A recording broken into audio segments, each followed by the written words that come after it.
Non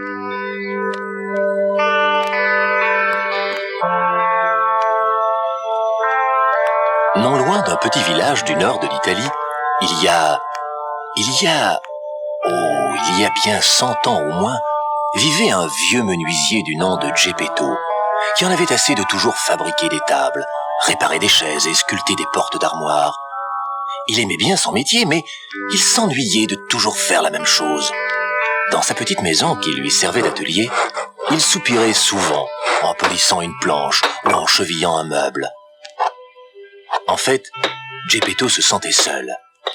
Il avait bien la compagnie de Giulietta, une bonne grosse chatte paresseuse qui bâillait devant l'âtre de la cheminée et venait quelquefois se frotter aux jambes de Geppetto pour lui marquer son affection, mais ce n'était pas suffisant. Geppetto rêvait d'un compagnon plus humain. Il n'avait jamais eu d'enfant et l'idée de se fabriquer en quelque sorte un petit garçon lui traversa l'esprit. Aussitôt dit, aussitôt fait. Geppetto, qui avait dans le passé sculpté des marionnettes pour un théâtre ambulant, se mit tout joyeux au travail. Il choisit un beau rondin de bois, le posa sur son établi et, armé de sa varlope et de son canif, se mit à corroyer et à tailler la bûche qui commença à prendre forme. Il était si joyeux qu'il chantonnait en travaillant. Giulietta, la chatte, intriguée, le regardait faire, inquiète. Elle quitta bientôt l'atelier pour rejoindre Rocco dans le jardin. Rocco était un pic qui vivait dans le grenier de la maison. Rocco admirait beaucoup le vieux Geppetto pour tous les beaux objets qu'il savait sculpter dans le bois, lui qui ne pouvait, avec son bec, que faire des trous dans l'écorce des arbres pour y dénicher des vers et des larves.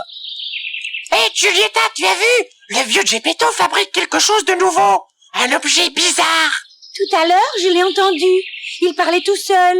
Il disait, je vais faire un pantin de bois pour moi, et il me tiendra compagnie. Oh, l'ingrat. Ah, c'est vrai que toi, tu ne penses qu'à manger, bâiller et dormir. Tu ne lui sers pas à grand-chose. Miaou, dis donc, oiseau bavard. Ça vaut mieux que de faire des trous toute la journée et nous casser les oreilles.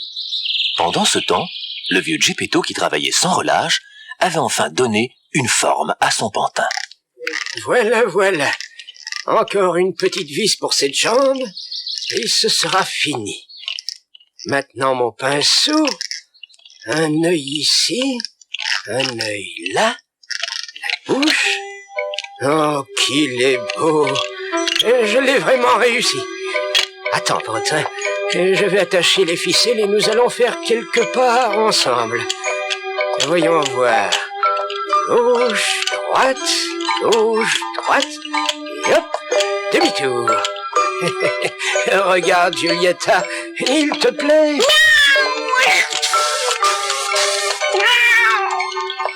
Ce que le vieux Geppetto ne savait pas, c'est que pendant qu'il tournait la tête, le pantin en avait profité pour donner un coup de pied à Giulietta. Tandis que Geppetto, ravi de son pantin, abandonnait un moment les ficelles et laissait choir la marionnette sur le sol, il entendit soudain une petite voix qui s'adressait à lui. Tu ne trouves pas que toutes ces ficelles sont en trop? Quoi? Comment? Et qui parle ici?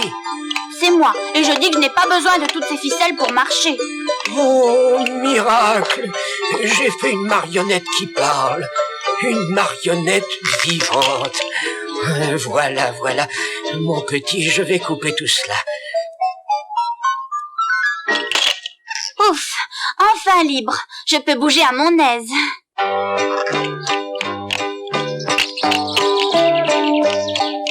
Sitôt libéré de ses ficelles, le pantin, profitant de ce que la porte de la maisonnette fut ouverte, s'enfuit à toutes jambes dans le jardin à la poursuite de la grosse Giulietta qui décampait devant lui, effrayée. Ce pantin est le diable!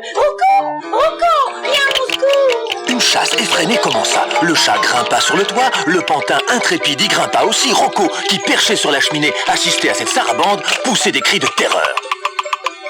Attention, petit, tu vas glisser de rompre le cou. Oh là. Voilà, ça y est, le voilà au sol, tout désarticulé. Geppetto recueillit sa marionnette avec précaution. Quoi? Était-ce possible? Déjà brisé? Il entra dans la maison au comble du désespoir. Aussi, pourquoi t'es-tu sauvé? Petit, réponds-moi. As-tu mal? Attends, je vais essayer de réparer tout cela. Ah oui, oui, oui. C'est ce chat de malheur et ce pic qui m'ont fait tomber du toit. Oui, oui, oui, j'ai mal. Je crois que je me suis cassé le bras. Ce n'est rien. Juste une petite fente. Un peu de ma bonne colle et tu seras réparé. Après, nous mangerons une assiette de soupe. Cela te fera du bien. Et puis après, au lit. Un bon repos et tu te sentiras aussi solide qu'avant. Je n'aime pas la soupe et je n'ai pas sommeil. Je te trouve bien désobéissant. Ne me fais pas regretter de t'avoir fabriqué. Là, voilà. La colle va sécher pendant que j'irai au village pour t'acheter des vêtements. Cette colle sent bien mauvais. Oui, c'est vrai, mais c'est la meilleure colle du monde. Voilà. Tu es tout neuf à nouveau. Mais au fait, il faut que je te trouve un nom. Et voyons. Et pourquoi pas Pinocchio? J'ai toujours rêvé d'avoir un petit garçon qui s'appellerait Pinocchio. Et qu'en penses-tu?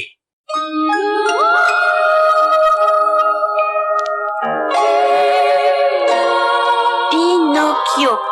Pinocchio. Oh oui, c'est pas mal. D'accord, j'accepte. Petit bambin, joyeux bambin, pourquoi es-tu si turbulent?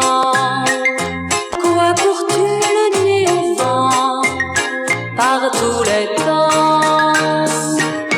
Petit bambin, joyeux bambin, le monde est rempli de gredins. Ne traîne plus sur les chemins, soir et matin.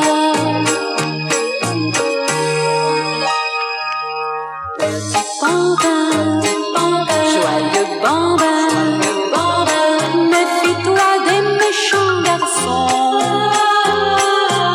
Regagne vite la maison, sans discussion.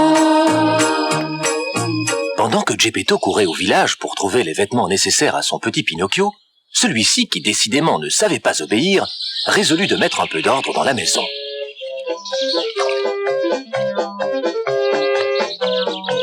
Hélas, il était aussi maladroit que pouvait l'être un petit pantin sans expérience. En laissant un balai tout près des braises de l'âtre, il faillit mettre le feu à la maison et, sans l'aide de Giulietta, qui transporta avec lui les seaux d'eau du puits à la cheminée, tout aurait brûlé. Quand il fut remis de ses émotions, il décida de préparer une bonne soupe pour le retour de Geppetto. Là encore, hélas, il ne fit que des sottises, versant tout un paquet de sel dans la soupe qui devint immangeable. Cette soupe sera meilleure quand on y aura mis des carottes, du bœuf que rapportera Geppetto et un œuf. Je vais aller le chercher au poulailler.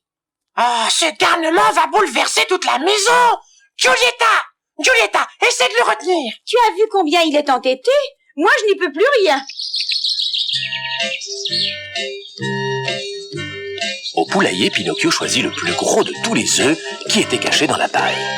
Oh, quel œuf magnifique! J'ai bien envie de le manger tout de suite. Je le prépare comment? Sur le plat, ou brouillé, ou poché, en omelette ou à la coque? Pendant que Pinocchio indécis contemplait le gros œuf, il lui sembla que l'œuf bougeait et faisait entendre des sons bizarres. Quoi? Les œufs bougent et parlent maintenant? Oh tiens, le voilà qui s'ouvre. Enfin un peu d'air. Oh, j'ai tout fait là-dedans. Mais ma parole, tu es un caneton? Tu es une fille ou un garçon? Je suis une demoiselle, jeune homme. Je m'appelle Gina et j'ai tout entendu. Tu voulais me manger toute crue. Tu es vraiment un méchant garnement. Allons, adieu, je ne veux plus te revoir. Oh non, non Gina, ne sors pas ainsi. Dehors, la grosse chatte Giulietta ne ferait qu'une bouchée de toi. Viens, allons nous réfugier dans la maison. Je vais te protéger. Tiens, saute sur mon épaule et quittons le poulailler sans bruit. Oh, mais en vérité, tu n'es peut-être pas aussi méchant que je le croyais. Mais dis-moi, comment t'appelles-tu? Pinocchio. C'est un joli nom. En route, Pinocchio.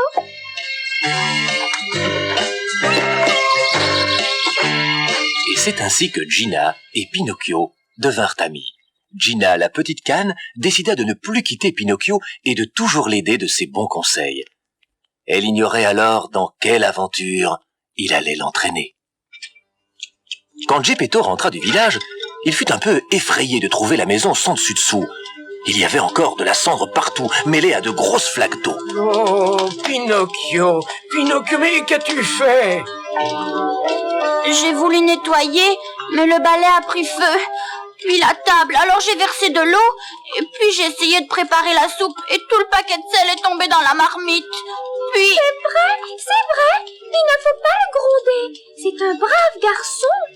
Le vieux Geppetto, ému par les bonnes intentions de son petit pantin, essuya une grosse larme qui perlait à ses paupières. Mais tout cela est de ma faute. Tu ne peux pas savoir sans apprendre. C'est pour cela que j'ai décidé que dès demain, tu iras à l'école, comme tous les enfants du village. Regarde le joli costume que je t'ai apporté. Viens, essaye-le. Et aussi ce petit chapeau. Oh oui, ça doit être drôle d'apprendre. Et puis j'aurai des livres et des cahiers. Oh, Gina pourra venir avec moi? Ma foi, une canne à l'école, je ne sais pas. À moins que tu ne la caches dans ton chapeau.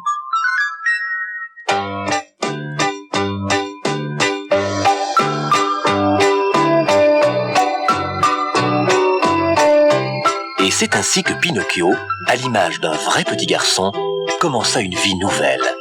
Mais bien des aventures l'attendaient. Ni lui, ni Gina, ni le brave Geppetto ne savaient encore toutes les épreuves qu'ils devraient affronter.